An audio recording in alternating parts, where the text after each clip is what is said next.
ദയാദുർഗ. രചന നിമ സുരേഷ്. അവതരണം അപര. അതെന്താ അമ്മേ, ദച്ചു എൻ്റെ കസിനല്ലേ? ഇവളുടെ മേൽ നിങ്ങളെക്കാളും ഒക്കെ അവകാശം എനിക്കില്ലേ? പിന്നെ അടുക്കളപ്പണി ഇവൾക്ക് പുതുമയുള്ളതൊന്നും അല്ലല്ലോ. പണ്ട് ഇവളുടെ ജോലി അത് തന്നെയല്ലായിരുന്നോ? തനിക്കുള്ളിലെ വാശിയും പകയുമെല്ലാം വാക്കുകളിൽ നിറച്ചവൻ മഹാലക്ഷ്മിയോട് തുറന്നടിച്ച് സംസാരിച്ചു. അവർ വിളറിപ്പോയി.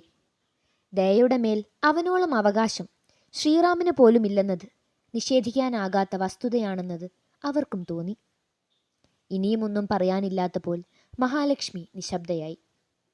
വാ, ദയയോടായി ആജ്ഞാപിച്ചവൻ മുമ്പോട്ട് നീങ്ങി. അവിടെ നിൽക്കുക! ഹാളിൽ ഒന്നാകെ പ്രഭാകരവർമ്മയുടെ ശബ്ദം മുഴങ്ങി. പ്രായത്തിൻ്റെ അവശതകൾ ഏറെയുണ്ടെങ്കിലും ഇന്നും ആ രൂപത്തിലും ശബ്ദത്തിലും പഴയ കാരണവരുടെ പ്രൗഢിയും ഗാംഭീര്യവും എടുത്തു നിൽക്കുന്നുണ്ട്. നോട്ടം കൊണ്ടുപോലും ഒരാളെ അടക്കി നിർത്താനുള്ള ശക്തി ആ കണ്ണുകളിലുണ്ട്. കുട്ടിയെ കൊണ്ട് എങ്ങടാ നീയേ? അത് മുത്തശ്ശ, വീട്ടിലേക്ക് എൻ്റെ 2 ഫ്രണ്ട്സ് വരുന്നുണ്ട്. നിന്റെ കൂട്ടുകാർ വരുന്നതിന് ദച്ചു എന്തിനാ? അത് അവിടെ എന്നെ ഒന്ന് സഹായിക്കാൻ, അവർക്ക് വേണ്ട ഫുഡെല്ലാം ഉണ്ടാക്കാൻ, അവൻ ഭവ്യതയോടെ വിശദീകരിച്ചു. ശ്രീമോനോട് പറഞ്ഞിരുന്നോ നീയെ? അദ്ദേഹത്തിൻ്റെ ആ ചോദ്യം കൈലാസിന് ഒട്ടും രസിച്ചില്ല. സൗമ്യമായിരുന്ന അവൻ്റെ മുഖം ഞൊടിയിടയിൽ കാർമേഘം വന്ന് മൂടിയ പോലിരുണ്ടു. എന്തിനു ഏതിനു ശ്രീ, ഇവളുടെ കാര്യത്തിൽ തീരുമാനമെടുക്കാൻ ഏട്ടനാരാ? അവൻ്റെ മനസ്സ് വാദിച്ചു. ചോദിക്കേണ്ട ആവശ്യമുണ്ടെന്ന് തോന്നിയില്ല. ശ്രീയേട്ടനേക്കാളും അധികാരം ദച്ചുവിൻ്റെ കാര്യത്തിൽ എനിക്കുണ്ട്.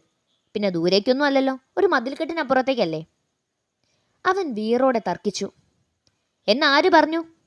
എവിടേക്കാണേലും ശ്രീമോനോട് ചോദിച്ചിട്ട് മതി. ഞാനവന് കൈപിടിച്ച് ഏൽപ്പിച്ചത് എൻ്റെ മോളെ. അതുകൊണ്ട് അവളുടെ കാര്യത്തിൽ അഭിപ്രായം പറയാൻ നിന്നേക്കാൾ അവകാശം ഉണ്ടാ കുട്ടിക്ക്. തർക്കം മുറുകി. കൈലാസിന് വല്ലാതെ ദേഷ്യം വരികയുണ്ടായി. ഒപ്പം ദയയെ എങ്ങനെയെങ്കിലും അവനൊപ്പം കൂട്ടണമെന്നുള്ള വാശി. കൈ പിടിച്ചു കൊടുത്തിട്ടല്ലേ ഉള്ളൂ, കെട്ടിച്ചൊന്നും കൊടുത്തില്ലല്ലോ. അവൻ പ്രഭാകരവർമ്മ കേൾക്കാത്ത തരത്തിൽ മുറുമുറുത്തുകൊണ്ട് ദയയ്ക്ക് നേരെ തിരിഞ്ഞു. ദച്ചു, നീ എൻ്റെ കൂടെ വരുന്നുണ്ടോ?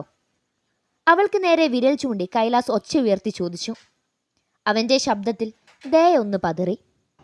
അവനൊപ്പം പോകാൻ അവൾക്ക് വല്ലാത്ത ഭയമുണ്ടായിരുന്നു. ഒരിക്കൽ ചതിക്കപ്പെട്ടതാണ്. വർഷങ്ങളോളം നരകതുല്യമായി ഒരു പുഴുത്ത പട്ടിയെപ്പോലെ ജീവിച്ചതാണ്.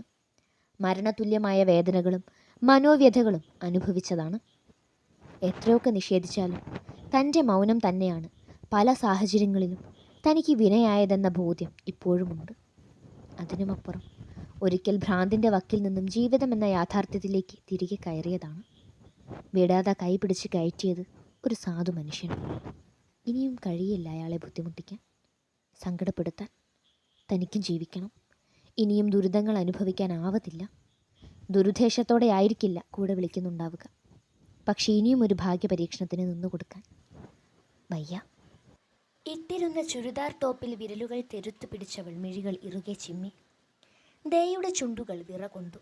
ശ്വാസഗതി വേഗത്തിലായി. നിന്നോടാ ഞാൻ ചോദിച്ചത്. കൈലാസ് അവളെ ഞെട്ടിച്ചു. പറ്റില്ല, ഞാൻ വരില്ല. നന്നേ ഉച്ചത്തിൽ അടിപതറാതെ അവൾ തീർത്തു പറഞ്ഞു.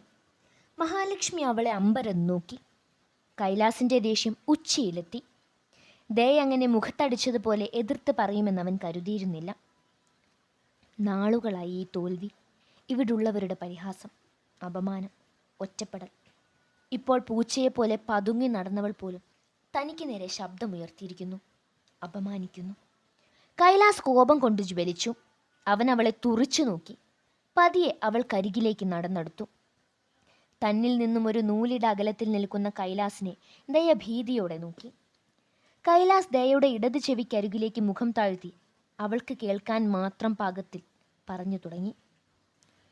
ഇത്രമാത്രം ജാട കാണിക്കാൻ എൻ്റെ കൂടെ കിടക്കാനല്ല നിന്നെ ഞാൻ വിളിച്ചത്. അവൻ്റെ ചുണ്ടുകൾ പുച്ഛത്തോടെ കൂടി.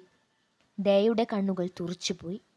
അവൻ്റെ വായിൽ നിന്നും ഇത്തരത്തിൽ അധപ്പതിച്ച വാക്കുകൾ വീഴുമെന്നത് അവൾ സ്വപ്നത്തിൽ പോലും കരുതിയിരുന്നില്ല. അതിന് കൈലാസിന് പൊന്നും നിറമുള്ള സുന്ദരി പെൺകുട്ടികളെ വേറെ കിട്ടും. പക്ഷെ എനിക്ക് നിന്നോടൊരു മോഹമുണ്ട്. അതിനുള്ള സമയം ഇപ്പോഴല്ല. പിന്നെ എൻ്റെ ഏട്ടനൊരു മണ്ടനായതുകൊണ്ടാണ് നിന്നെ ഇങ്ങനെ വെച്ച് പൊറുപ്പിക്കുന്നത്. അല്ല, ഇനി ചിലപ്പോൾ അകത്ത് നീയും പുറത്ത് വേറെ ആരെങ്കിലും. പറഞ്ഞു തീർന്നില്ല. ദയയുടെ വലത് കൈ അവൻ്റെ ഇടത്തെ കവിളിൽ കരുത്തോടെ പ്രഹരം തീർത്തു. കണ്ടു നിന്നവരെല്ലാം ചലിക്കാൻ പോലുമാകാതെ ഞെട്ടിത്തരിച്ചു നിന്നുപോയി. ഒന്ന് ഒച്ചയുയർത്തി സംസാരിക്കാൻ പോലും ഭയപ്പെട്ടിരുന്നവൾ. ആരെങ്കിലും നേർക്കുനേർ നിന്നാൽ തൻ്റെ ചെറുവിരൽ പോലും അനക്കാൻ സാധിക്കാതിരുന്നവൾ ഒരുവന് നേരെ കൈ ഉയർത്തിയിരിക്കുന്നു. അതും അവളേക്കാൾ വയസ്സിന് മുതിർന്നവനെ. മോളെ. മഹാലക്ഷ്മിയുടെ ശബ്ദം വിറച്ചു. ഡേ, നീ എന്നെ. കൈലാസിൻ്റെ കണ്ണുകൾ രക്തവർണ്ണമായി. കടപ്പല്ലുകൾ ഞെരിഞ്ഞമർന്നു. അപമാനം, കടുത്ത അപമാനം. അവന് സഹിക്കാനായില്ല. എന്നെ എന്ത് വേണമെങ്കിലും പറഞ്ഞോ. ദേ അത് കേട്ടു നിൽക്കും, സഹിക്കും. പക്ഷേ ശ്രീയേട്ടനെ, ആർക്കും ഒരു ഉപദ്രവവും ചെയ്യാത്ത പാവം മനുഷ്യനെക്കുറിച്ച് വേണ്ടാതീനം പറഞ്ഞ. അവളുടെ കണ്ണുകൾ താക്കീതോടെ കൈലാസിൻ്റെ രക്തവർണ്ണമായിരുന്ന മിഴികളുമായി കുരുത്തു. പിന്നീട് ആ നേത്രഗോളങ്ങൾ വ്യഗ്രതയിൽ അവൻ്റെ മുഖമാകെ ചലിച്ചു. നീ എന്നെ കൈനീട്ടി അടിച്ചു അല്ലേ? കൈലാസിൽ പക ആളിപ്പടർന്നു. അവളൊന്നും മിണ്ടിയില്ല. ദയയുടെ മൗനം കൈലാസിനെ പിന്നെയും ചൊടിപ്പിച്ചു. അവനാകെ ഭ്രാന്ത് പിടിച്ചതുപോലെയായി. ഊക്കോടെ ദയയുടെ മുടിക്കുത്തിൽ അമർത്തിപ്പിടിച്ചവൻ അവളുടെ ശിരസ് പിന്നോട്ട് വലിച്ചു. ദയ വേദന കൊണ്ട് പിടഞ്ഞു. കിച്ചു, മോളെ വിട്. മഹാലക്ഷ്മി അവനരികിലേക്ക് ഓടിയടുത്തു. ഇത് തങ്ങളുടെ കയ്യിൽ ഒതുങ്ങുന്നില്ലെന്ന ഉറപ്പിൽ ശാന്തിയക്ക ശ്രീറാമിനെ ഫോൺ വിളിക്കാനായി അടുക്കളയിലേക്കും. അമ്മ മാറ്. ഇവളെന്നെ തല്ലിയപ്പോൾ ഈ വെപ്രാളം ഞാൻ കണ്ടില്ലല്ലോ. എനിക്കറിയാം. അമ്മയ്ക്കും ഇപ്പം ഇവളെ മതി. അത് പറയുമ്പോൾ അവൻ്റെ ശബ്ദമിടറി. മോനെ. അവരുടെ ശബ്ദം ദയനീയമായി. കൈലാസ് അത് ചെവിക്കൊണ്ടില്ല. കിച്ചു, കുട്ടിയെ വേദനിപ്പിക്കാതെ. തൻ്റെ ഊന്നുവടി കുത്തി പ്രഭാകരവർമ്മയും അവന് നേരെ നടന്നെടുത്തു. അവൻ അത് പുച്ഛിച്ച് തള്ളി. ആരുടെ ബലത്തിലാടി നീ നകളിക്കുന്നത്? ഏട്ടൻ്റെയോ, ഗോപുവിൻ്റെയോ, അതോ ശരണിൻ്റെയോ? ഞങ്ങളെ തമ്മിൽ അകറ്റിയതും പോരാ, എന്നിട്ടിപ്പോൾ എൻ്റെ ഏട്ടന് ഞാൻ എനിക്കിഷ്ടമുള്ളത് പറയും. അത് ചോദ്യം ചെയ്യാൻ എന്നെ തല്ല നീ ആരാടി? കൈലാസ് അവളിലുള്ള തൻ്റെ പിടി ഒന്നുകൂടെ മുറുക്കി. ദയയ്ക്ക് തൻ്റെ മുടി പിഴുതു മാറ്റുന്ന പോൽ വേദന അനുഭവപ്പെട്ടു. ഗോപുവിനെ തിരികെ അവളുടെ കൂട്ടുകാരികൾക്കരികിൽ വിട്ട് വീട്ടിലേക്ക് കയറിയതായിരുന്നു ശരൺ. ഹാളിൽ നിന്നും കേൾക്കുന്ന ഉയർന്ന ശബ്ദങ്ങൾ അവൻ്റെ ചുവടുകൾക്ക് വേഗത കൂട്ടി. മലർക്കെ തുറന്നിട്ട മുൻവാതിൽ കടന്ന് അകത്തേക്ക് കയറിയപ്പോൾ അവൻ ആദ്യം കണ്ട കാഴ്ച കൈലാസ് ദയയെ ഉപദ്രവിക്കുന്നതാണ്. ഒരു നിമിഷം പകച്ചു നിന്നെങ്കിലും സമചിത്തത വീണ്ടെടുത്തവൻ അവർക്കരികിലേക്ക് ഓടി കൈലാസിൻ്റെ പിടിയിൽ നിന്നും ദയയെ മോചിപ്പിച്ചു. നിനക്കെന്താ ഭ്രാന്താണോ? ശരൺ ഒച്ചയെടുത്തു. ഈ നശിച്ചവൾ എന്നെ കൈ നീട്ടി അടിച്ചു. നീയൊക്കെ കൂടിയല്ലേ വളം വെച്ചു കൊടുത്തത്? കൈലാസ് ദയയ്ക്ക് നേരെ വിരൽ ചൂണ്ടി നിന്ന് കിതച്ചു. ശരൺ വാ തുറന്നുപോയി. തമാശ കേട്ട കണക്കെ ചിരിക്കാൻ മനസ്സ് വെമ്പിയെങ്കിലും കൈലാസ് കള്ളം പറഞ്ഞുവെന്നോർക്കെ അവന് ദേഷ്യം വന്നു. കള്ളം പറയുമ്പോൾ ബാക്കിയുള്ളവർക്ക് വിശ്വസിക്കാൻ പറ്റുന്നത് എന്തെങ്കിലും പറയണം. ശരൺ പുച്ഛിച്ചു. കൈലാസിന് തൻ്റെ സമനില നഷ്ടപ്പെടുന്ന പോലെ തോന്നി. എല്ലാവരും, ഈ വീട്ടിലുള്ള എല്ലാവരും അവൾക്കൊപ്പം. ജീവനെപ്പോലെ കൂടെ നടന്നവൻ പോലും തള്ളി പറയുന്നു. കിച്ചേട്ടൻ പറഞ്ഞത് സത്യ. ഞാൻ അടിച്ചു. ദയ ശിരസ് കുനിച്ച് വിക്കി പറഞ്ഞു. ശരൺ ഇടത് കൈവെള്ളയാൽ വാ മൂടി കണ്ണുകൾ മിഴിച്ച് ദയയെ നോക്കി. അവന് വിശ്വസിക്കാനായില്ല. അത്രയും നേരം പോർവിളികൾ മുഴങ്ങി നിന്ന അന്തരീക്ഷം തീർത്തും നിശബ്ദമായി. ഇടയ്ക്ക് ദയയുടെ തേങ്ങൽ കേൾക്കാം. അത് കേൾക്കെ കൈലാസിന് തൻ്റെ കാൽനഖം മുതൽ ശിരസ് വരെ ദേഷ്യം ഇരമ്പി കയറി. അവളുടെ ഒരു കള്ളക്കരച്ചിൽ, പൂങ്കണ്ണീർ കാഴ്ച എല്ലാവരെയും മയക്കി വെച്ചിരിക്കുക ബ്ലഡി. അവൻ മനസ്സിൽ കരുതി. ഇനിയും അവിടെ നിന്നാൽ തൻ്റെ നിയന്ത്രണം മുഴുവനും നഷ്ടപ്പെടുമെന്ന് അവൻ ഉറപ്പായിരുന്നു. അഗ്നി സ്ഫുരിക്കുന്നൊരു നോട്ടം ദയയ്ക്ക് നേരെ തൊടുത്തുവിട്ടവൻ ആ വീടിൻ്റെ പടികളിറങ്ങി പകയോടെ. ശാന്തിയൊക്കെ വിളിച്ചു പറഞ്ഞത് കേട്ട് ശ്രീറാം ഓടിപ്പിടച്ചാണ് വീട്ടിലേക്ക് എത്തിയത്. ഹാളിലേക്ക് കടന്നപ്പോൾ സോഫയ്ക്ക് ഒരു വശത്ത് മഹാലക്ഷ്മിയും മറുവശത്ത് ശരണും ഇരിക്കുന്നു. അവൻ്റെ കണ്ണുകൾ ദയയ്ക്കായി ചുറ്റും പരതി.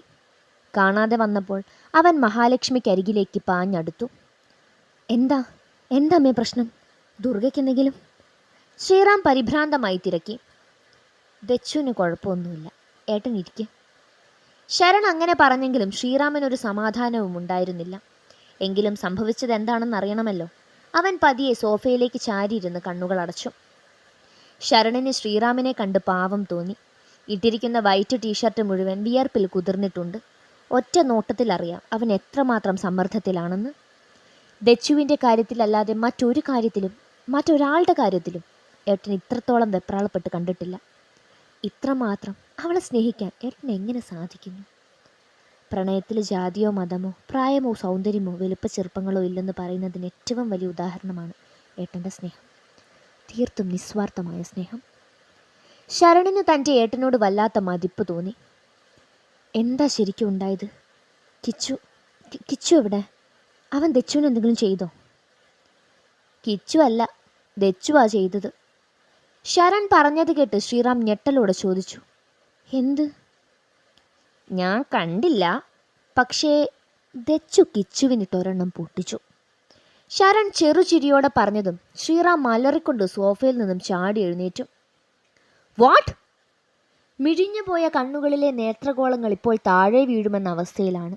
ശ്രീറാമിൻ്റെ ഭാവം കണ്ട് ശരണിന് ചിരി വന്നുപോയി. മഹാലക്ഷ്മി കാര്യങ്ങളെല്ലാം ശ്രീറാമിന് വിശദീകരിച്ചു കൊടുത്തു. അവരുടെ വാക്കുകൾ അവസാനിപ്പിച്ചപ്പോൾ ശ്രീറാം ആദ്യം ചിന്തിച്ചത് കൈലാസിനെക്കുറിച്ചാണ്. അവന് വല്ലാതെ നൊന്തു കാണുമല്ലേ അമ്മ? ശ്രീറാമിൽ തൻ്റെ സഹോദരനോടുള്ള സ്നേഹം നുരഞ്ഞു പൊന്തി. എന്നാലും ഒരു കാര്യമില്ലാതെ ദുർഗ കിച്ചുവിനെ പറഞ്ഞുകൊണ്ട് ശ്രീറാം ചൂണ്ടുവിരലാൽ തൻ്റെ നെറ്റി ഒഴിഞ്ഞു.